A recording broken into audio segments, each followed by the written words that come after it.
दोस्तों, आज मैं आपके सामने अपने इस चैनल पर दूसरी बार एक सुपरहिट नेपाली मूवी लेकर आया हूँ, जो साल 2023 में रिलीज हुई थी और जिसका नाम है जारी। अब अभी सुनने में आया है कि इस मूवी को नेपाल में फिर से रिलीज किया गया है और इस बार रिलीज के बाद ये करीब 100 दिन तक लगातार सिनेमा घरों में हाउसफुल रही है। यही वजह थी कि मैंने इस मूवी को देखा और सच में ये मूवी मुझे बहुत पसंद आई। मूवी असल में नेपाल की लिम्बू कम्युनिटी के बारे में है, जिसमें शादी से रिलेटेड एक रिचुअल को किया जाता है और उसी चीज को जारी बोला जाता है। लेकिन असल में जारी का मीनिंग क्या है, ये हम मूवी में ही देखेंगे। तो चलिए बिना देरी किए शुरू करते हैं आज की शानदार मूवी। तो मूवी की शुरुआत होती है सन 1995 से, जहां हमें एक कपल को दिखाया जाता है। इस कपल में लड़के का नाम होता है नमसंग और उसकी वाइफ का नाम होता है हंगमा। हम देखते हैं कि किसी वजह से नमसंग अपनी भैंस को बेच देता है, जिसके बाद उसका एक बेस्ट फ्रेंड मंगल सिंह उससे पूछता है, तुमने अपनी भैंस क्यों बेच दी? तो नमसंग जवाब देता है, अरे यार, मेरी जिंदगी ही एकदम से खराब है। ये भैंस मैंने ये सोचकर खरीदी थी कि इसके दूध से अपना बिजनेस शुरू करूंगा, लेकिन ये भैंस तो बच्चा ही नहीं दे रही। इसकी हालत भी मेरी बीवी जैसी है, उसने भी मुझे आज तक बच्चा नहीं दिया, दोनों ही बांझ हैं। यही वजह थी कि मैंने इसे बेच दिया, कम से कम कुछ पैसे तो आएंगे। अब दूसरी तरफ हंगमा घर में मिट्टी की दीवार लीप रही होती है कि तभी नमसंग वहाँ पैर रख देता है। अब हंगमा गुस्से में बोलती है कि तुम्हें दिखता नहीं क्या, मैंने अभी लीपा है, सब खराब कर दिया। तो नमसंग बेफिक्री से कहता है कि अरे थोड़ा सा ही तो खराब हुआ है, और पहले ये बताओ कि मेरा तंबाकू कहाँ रखा है। ये सुनकर हंगमा भड़क कर कहती है कि मैं तुम्हारी नौकरानी नहीं हूँ, अंदर जाओ और खुद ढूंढ लो, काम में हाथ बटाना तो दूर, काम बढ़ाने आ जाते हो। इस तरह बात बढ़ते बढ़ते दोनों में झगड़ा हो जाता है। अब गुस्से में नमसंग कहता है कि तुम किसी काम की नहीं, 5 साल हो गए शादी को, एक बच्चा तक नहीं दिया, तुम्हारी वजह से मुझे बाहर कितना सुनना पड़ता है, इसका अंदाजा भी है? तो हंगमा भी गुस्से में पलटकर जवाब देती है, तुम्हें कैसे पता कि बच्चा मेरी वजह से नहीं हो रहा? हो सकता है कि मैं बांझ नहीं हूँ, बल्कि तुम नामर्द हो। इस बात से अब ये झगड़ा और बढ़ जाता है और नौबत मारपीट तक आ जाती है। इस बीच नमसंग हंगमा पर हाथ उठाते हुए कहता है, एक औरत होकर आदमी पर हाथ उठाती हो, तुम्हारी फैमिली ने तुम्हें कुछ सिखाया नहीं? वो कहता है, अगर मैं नामर्द हूँ तो एक काम करो, किसी और मर्द के पास चली जाओ। इतना कहकर वो फिर से हंगमा को मारने लगता है। अब आज मारपीट होने के बाद हंगमा गुस्से में अपना सामान बांधकर मायके जाने लगती है। इस बीच नमसंग ताना मारता है, अगर जाना है तो जाओ, मैं तुम्हें लेने नहीं आऊंगा, देख लेना तुम ही घूम फिर कर वापस मेरे पास आओगी। याद रखना, दुनिया में लड़कियों की कमी नहीं है, मैं दूसरी औरत लाकर बच्चा पैदा कर लूंगा। ये सुनकर हंगमा का गुस्सा और बढ़ जाता है और जाते जाते वो अपनी शादी का एक सिक्का उसके मुंह पर फेंक देती है।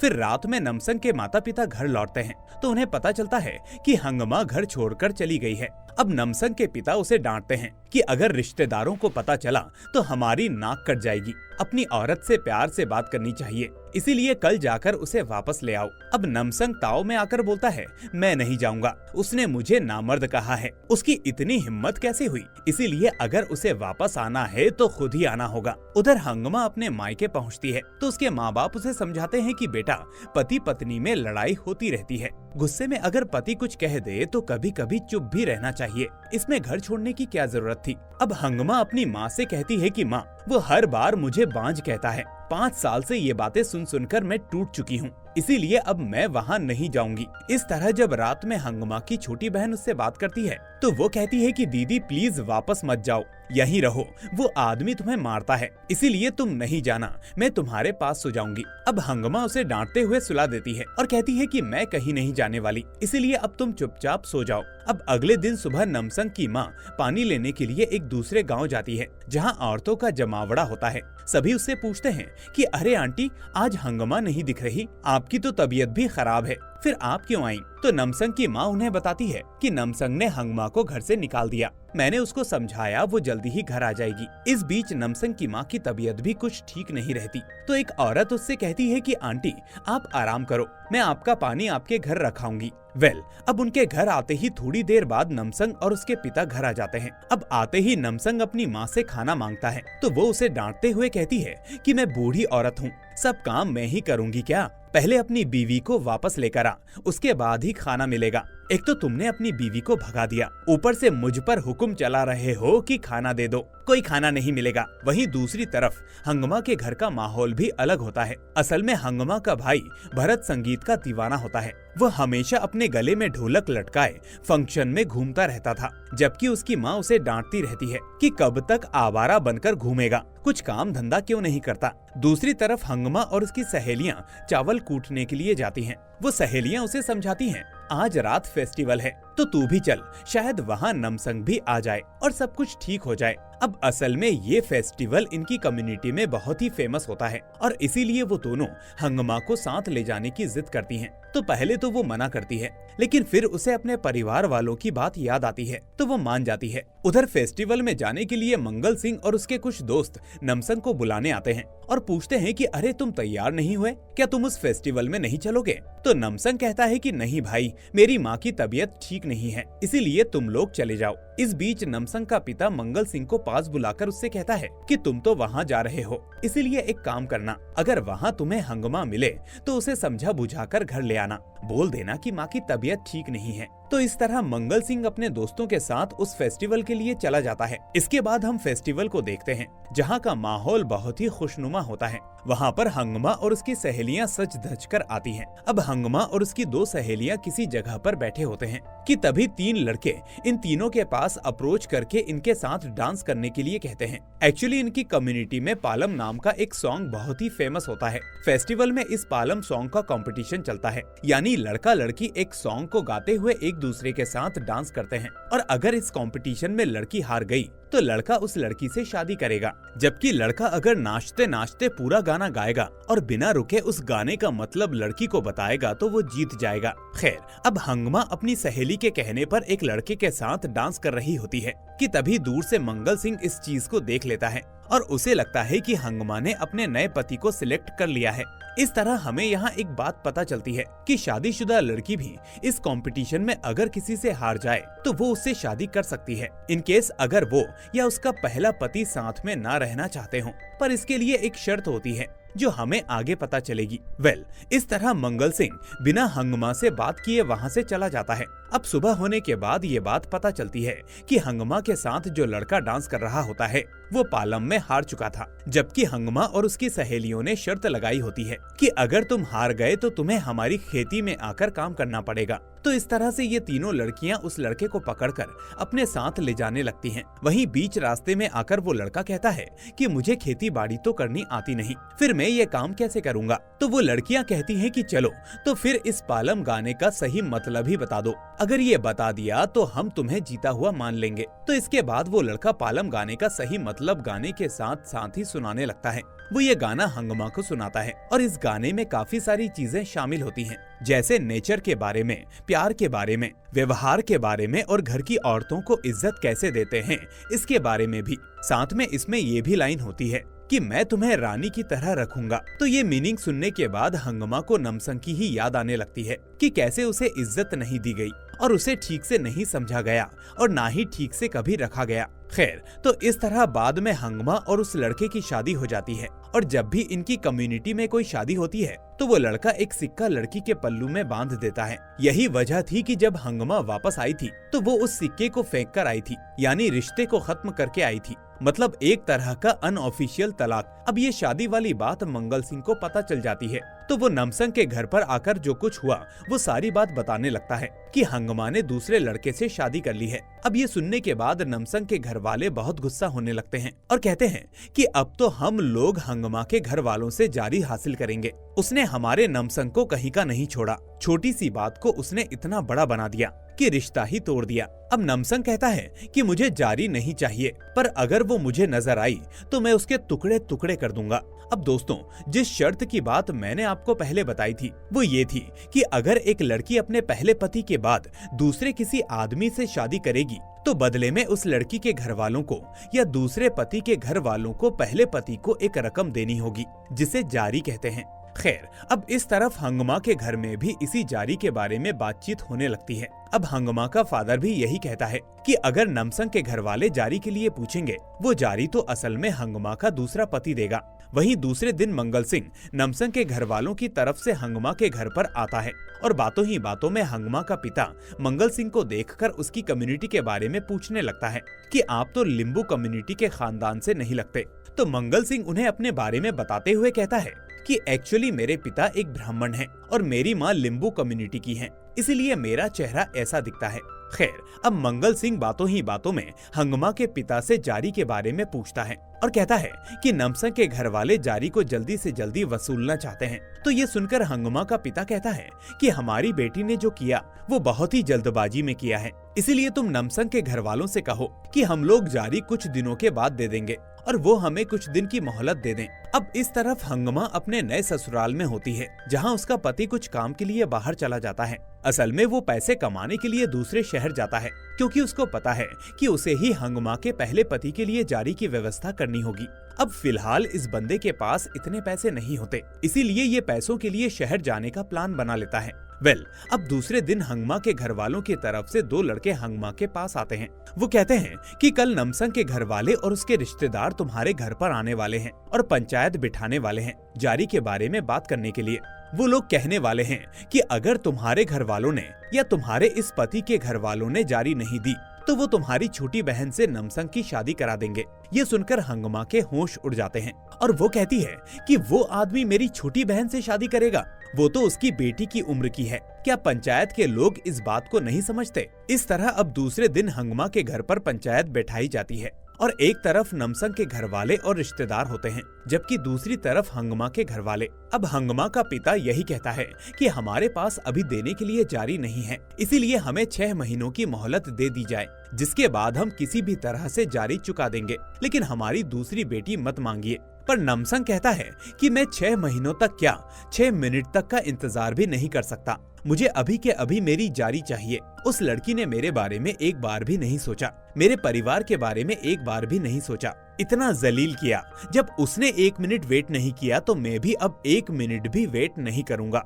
इस तरह देखते ही देखते वहाँ बहुत बड़ा हंगामा खड़ा होने लगता है और दोनों तरफ से लोगों के बीच जबरदस्त तरीके से झगड़ा शुरू हो जाता है। अब नमसंग कहता है कि अगर जारी नहीं दे पाए तो हंगमा से कहो कि हमारे घर की नौकर बनकर रहे। फिर ठीक उसी वक्त हंगमा अपने घर वापस आ रही होती है, जो इस बात को सुन लेती है, लेकिन मन ही मन वो सोचती है कि अगर उसने ये शर्त मान ली तो छोटी बहन को परेशान नहीं होना पड़ेगा और उसकी शादी नमसंग से नहीं होगी, इसीलिए वो फौरन नौकर बनने की शर्त मान जाती है। इस तरह अब दोनों घर वाले एक एग्रीमेंट लिखवाकर उस पर सिग्नेचर करवा देते हैं और फाइनली हंगमा को वहाँ भेज दिया जाता है। लेकिन जब हंगमा वापस नमसंग के घर पहुँचती है तो उसकी माँ नमसंग को डांटने लगती है कि इस मनहूस को दोबारा घर पर क्यों ले आया। तो ये सुनकर मंगल सिंह कहता है कि आंटी फिक्र मत करो, तुम्हारी तबीयत खराब रहती है, इसीलिए घर में वैसे भी एक नौकर की जरूरत थी, तो इसे नौकर की तरह लेकर आए हैं। ये इस घर की बहू नहीं है, जब इसके घर वाले जारी की रकम दे देंगे तो इसको वापस भेज दिया जाएगा। तो इस तरह से हंगमा को रहने के लिए एक छोटा सा कमरा दे दिया जाता है। अब बेचारी हंगमा अपनी पुरानी बातें याद करने लगती है कि जिस दिन ये पहली बार शादी करके इस घर में आई थी तो किस तरह से नमसंग के घर वाले इसका स्वागत कर रहे थे, जबकि आज वही लोग इसको धुतकार रहे हैं। फिर उसी रात जब नमसंग सोने के लिए जाता है तो वो भी अपनी यादों में खो जाता है, जहां हम देखते हैं कि शादी के बाद बहुत ही ठंड थी और फिर जब रात को ठंड बढ़ गई तो हंगमा एक कोने में बैठकर बीड़ी पी रही थी ताकि उसे थोड़ी सी गर्मी मिल जाए। इसके बाद वो नमसंग के पास में आकर सो गई। इस तरह से नमसंग प्रेजेंट में यही सब फिर से सोच रहा होता है और ये भी रियलाइज कर रहा होता है कि इसके बगल में आज हंगमा नहीं है और उसको आज भी ठंड लग रही होगी। खैर, अब दूसरे दिन नमसंग कुछ लड़कों के साथ मिलकर एक कॉइन का गेम खेल रहा होता है कि तभी साथ में एक लड़का नमसंग को गालियां देने लगता है कि जल्दी कॉइन को मार भाई, कैसे लड़कियों की तरह खेल रहा है। तो ये सुनते ही नमसंग को बहुत गुस्सा आ जाता है और इन दोनों के बीच झगड़ा शुरू हो जाता है। फिर बाकी लोग इन दोनों को रोकने लगते हैं, जबकि वो लड़का नमसंग से कहता है कि हाँ, तुम एक नामर्द हो, इसीलिए तुम्हारी बीवी ने तुमको छोड़ दिया। अब ये सुनने के बाद नमसंग पूरे गुस्से में अपने घर वापस जाकर हंगमा को लात मारकर गिरा देता है और इसके बाद एक चाकू लेकर उसके पीछे पीछे उसको मारने के लिए दौड़ता है। पर तभी उसका पिता आकर उसको रोक लेता है और कहता है कि यहाँ पर ये सब क्या हो रहा है और तुम्हें अब उसके साथ ऐसा सलूक नहीं करना चाहिए। वो तुम्हारी बीवी नहीं है, इसीलिए दूसरे लोगों की बातों का गुस्सा उस पर उतारना बंद करो। अब एक दिन हंगमा का भाई भरत वापस अपने घर पर आता है तो उसे अपनी माँ से हंगमा के बारे में पता चलता है कि हंगमा नमसंग के घर पर नौकरानी बनकर रह रही है। अब इस बात पर उसकी माँ उसे बहुत सुनाती है कि अगर तुम एक अच्छे भाई होते, एक जिम्मेदार भाई होते, तो तुम्हारी बहन के साथ ये सब नहीं होता। लेकिन तुम ठहरे नालायक। अगर तुम्हारे पास पैसे होते तो हम नमसंग के घर वालों को जारी देकर अपनी बेटी को वहाँ से ले आते। इस तरह अपनी बात कहकर माँ भरत को घर के अंदर नहीं आने देती। वहीं दूसरी तरफ मंगल सिंह, नमसंग और एक बंदा नमसंग की शादी की बात करने के लिए बाकी गाँव में जाने लगते हैं। लेकिन अब कोई भी नमसंग को अपनी लड़की देना नहीं चाहता, क्योंकि आसपास के गांव में ये बात फैल चुकी होती है कि हंगमा ने नमसंग को छोड़ दिया। इस तरह अब काफी सारे गांव और घरों में पूछ पूछ कर ये तीनों थक जाते हैं और इनकी समझ में नहीं आता कि किस तरफ जाएं। वहीं हंगमा जब नमसंग के घर में काम कर रही होती है तो इसको ये बात पता चलती है कि हंगमा से मिलने के लिए इसका भाई आया है। अब वो बहुत ही खुश होकर अपने भाई भरत के पास जाती है तो भरत अपनी बहन को देखकर बहुत ही शर्मिंदा होता है कि इसके होते हुए हंगमा किसी दूसरे के घर में जाकर काम कर रही है और ये हंगमा के लिए कुछ भी नहीं कर पा रहा। अब पहले तो ये हंगमा से माफी मांगता है और फिर ठान लेता है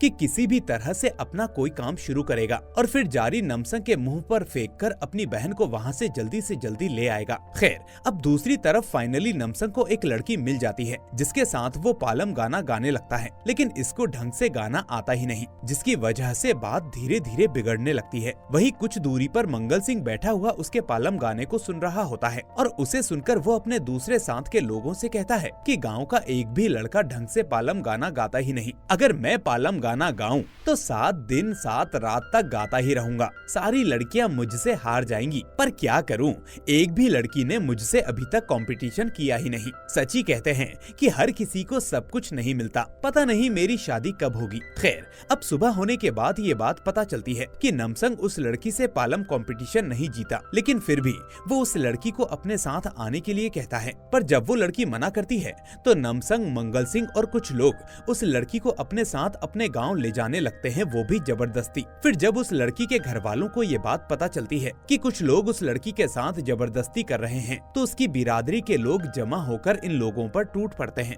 अब नमसंग के पास कोई भी ऑप्शन नहीं होता, इसीलिए वो खाली हाथ वापस अपने घर पर चला आता है। इन लोगों के वापस आने पर नमसंग का पिता उसको बहुत डांटने लगता है कि एक लड़की को अपने साथ नहीं ला पाए, आखिर कैसे आदमी हो तुम। वहीं दूसरी तरफ भरत अपने किसी दोस्त से मुलाकात करके कुछ पैसे उधार मांगने लगता है। भरत सोच रहा था कि दूसरे शहर में जाकर और कोयले की खान में काम करके वो अपने दोस्त का कर्जा चुका देगा और अभी अपने दोस्तों के पैसों से नमसंग को जारी चुका देगा। तो ये सब जानने के बाद भरत का दोस्त उसकी पूरी मदद करता है और उसको जल्दी ही पैसे देने के लिए मान जाता है। वहीं दूसरी तरफ हम देखते हैं कि नमसंग की माँ की तबीयत ठीक न होने की वजह से उसके पिता किसी पंडित जी को घर पर बुलाते हैं और पूजा पाठ करवाते हैं ताकि उनकी बीवी ठीक हो सके। फिर अगले दिन सुबह होने के बाद नमसंग की माँ कुछ काम से अपने बेटे को और अपने पति को बुलाने लगती है, लेकिन उस वक्त घर में हंगमा के अलावा कोई भी मौजूद नहीं होता। इसीलिए पहले तो हंगमा थोड़ी देर इंतजार करती है, लेकिन फिर उससे सब्र नहीं होता, इसीलिए वो ना चाहते हुए भी घर के अंदर चली जाती है। इसके बाद वो बहुत ही मुश्किल से नमसंग की माँ को घर से बाहर लाती है, उन्हें धूप दिखाती है जैसा कि डॉक्टर ने बोला था और फिर एक जगह बैठाकर उनके बाल संवारने लगती है। अब ये देखकर नमसंग की माँ को अपनी गलती का एहसास होता है। वो फौरन हंगमा से माफी मांगते हुए कहती है कि हंगमा, मेरा बेटा इतना भी बुरा नहीं है, पता नहीं उसने गुस्से में तुमसे क्या कह दिया और ऊपर से मैंने भी तुम्हें गलत ही समझा, इसीलिए बेटा मुझे माफ कर दो। तो ये सुनकर हंगमा भी इमोशनल फील करने लगती है और कहती है कि आप अपनी तबीयत का ख्याल रखिए, ये सब बातें बाद में हो जाएंगी, अभी आपका ठीक होना जरूरी है। फिर थोड़ी देर बाद नमसंग का पिता एक डॉक्टर के साथ घर पर पहुंचता है, जिसके बाद वो डॉक्टर चेकअप करके कुछ दवाइयाँ वगैरह लिख कर दे देता है और साथ में नमसंग की माँ को रेस्ट करने के लिए भी कह देता है। अब दूसरे दिन से हंगमा ही घर के अंदर आकर खाना बनाने लगती है, क्योंकि नमसंग की माँ को देखभाल की जरूरत होती है। खाना बनाना उसके बस में नहीं होता, लेकिन हंगमा घर के काम के साथ साथ नमसंग की माँ की सेवा भी करने लगती है। इस बीच नमसंग की माँ की तबीयत दिन पर दिन बिगड़ती जाती है, क्योंकि उनको एक गंभीर बीमारी ने घेर लिया था। इसीलिए अब घर में कोई झगड़ा नहीं होता, बल्कि हंगमा घर की सारी चीजें संभालने लगती है और साथ में नमसंग की माँ को अपने ही हाथों से खाना खिलाने लगती है। इस बीच वो एक दिन हंगमा से कहती है कि देखो बेटा, पता नहीं तुम क्या फैसला लोगी, लेकिन अगर तुम मेरे बेटे के साथ नहीं रहना चाहती तो जब तक नमसंग की शादी नहीं हो जाती तब तक तुम इसी घर में रहना।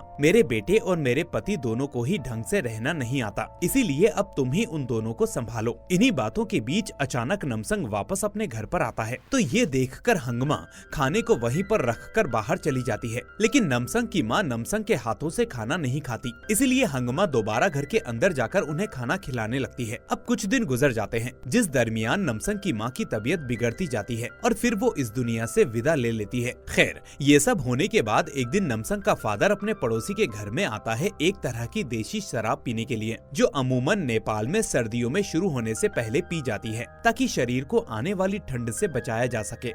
अब पड़ोस के घर के कपल्स उनसे कहते हैं कि अरे अंकल, आप तो अपने घर की शराब के अलावा कहीं पर भी नहीं पीते थे। तो नमसंग का पिता कहता है कि हाँ, लेकिन अब क्या करूं, अब मेरी बीवी तो घर में है नहीं, तो आखिर उसे बनाएगा कौन। पहले नमसंग की माँ उसे बनाती थी, लेकिन इस साल अब ऐसे ही रहना होगा। ये सुनकर वो बंदा कहता है कि अंकल जी, आप दूसरी शादी कर लो, इससे आपकी प्रॉब्लम सॉल्व हो जाएगी। ये सुनकर नमसंग का पिता कहता है कि नहीं बेटा, मजाक मत करो, मेरी बीवी से मैं बहुत प्यार करता था, ऊपर से मैं दूसरी शादी के बारे में सोच भी नहीं सकता। मैं बस ये चाहता हूँ कि मेरे बेटे की जिंदगी संवर जाए, वही मेरे लिए बहुत है। खैर, अब थोड़ी देर बाद उस घर की औरत हंगमा के पास आकर पूछती है कि बेटा, क्या तुमको राइस की शराब बनानी आती है? असल में पहली बार अंकल जी हमारे घर पर आए उसे पीने के लिए, वरना वो तो कभी हमारे घर पर आते ही नहीं, जबकि कई बार पहले हमने उनको बुलाया था। इस तरह वो उससे कहती है कि तुम्हें उनके लिए वो शराब बनानी चाहिए और साथ में नमसंग के लिए भी, ताकि वो सर्दी से बचे रहें और अपना काम भी देखते रहें। तो फाइनली वो लास्ट में उसको राइस वाली शराब बनाने की रेसिपी बता जाती है, जिसके बाद जब नमसंग उस शराब के लिए चावल कूट रहा होता है तो हंगमा भी उसके पास जाकर उसकी मदद करने लग जाती है। अब उसी तरह नमसंग को खाना भी बनाना नहीं आता, तो हंगमा घर में जाकर खाना भी बनाने लगती है। इस वक्त खाना बनाते समय नमसंग को अपनी माँ की बातें याद आने लगती हैं।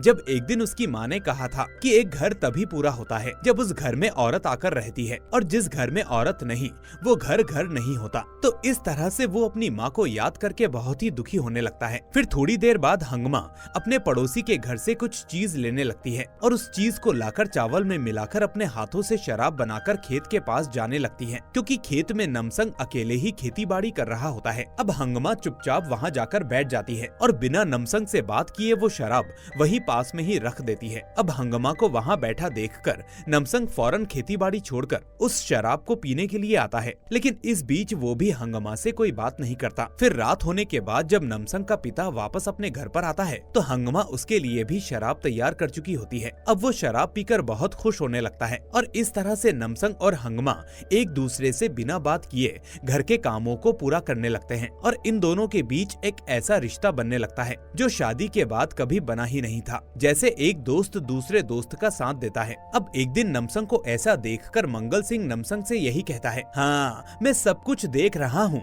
आजकल तुम्हें हंगमा पर बहुत ही प्यार आ रहा है। इस तरह से वो उसे चढ़ाने लगता है और ये सुनते ही नमसंग उसको मारने की कोशिश करने लगता है, लेकिन इसी बीच मजाक मजाक में नमसंग का पैर फिसल जाता है और उसके पैर में चोट लग जाती है, जिसके बाद वो बड़ी ही मुश्किल से अपने घर पर आकर खुद ही अपने पैर की मरहम पट्टी करने लगता है। अब ये चीज हंगमा देख लेती है और फिर नमसंग का पैर अपने पास खींचकर उसकी मरहम पट्टी करने लगती है और बाद में कुछ दवाई वगैरह भी लगाने लगती है। अब हंगमा की ये केयरिंग देखकर नमसंग बहुत रोने लगता है और नमसंग को रोता हुआ देखकर हंगमा नमसंग को गले से लगाकर उसके साथ ही रोने लगती है। दोनों ही सोचते हैं कि जल्दबाजी में उन्होंने बहुत बड़ा कदम उठा लिया। खैर, फिर अगले ही दिन से ये दोनों एक वाइफ एंड हस्बैंड की तरह वापस अपनी जिंदगी गुजारने लगते हैं। एक दूसरे का साथ देना, एक दूसरे का मजाक उड़ाना, एक दूसरे के साथ खेलना, यानी जिस टाइम ये दोनों मियाँ बीवी थे उससे भी ज्यादा बॉन्डिंग अब हो जाती है। लेकिन इसी बीच कुछ दिन बाद भरत अपने कुछ दोस्तों को लेकर नमसंग के घर पर आता है और जारी की रकम नमसंग के मुंह पर फेंक देता है। वो कहता है कि ये लो तुम्हारी जारी, अब मेरी बहन मुझे वापस कर दो।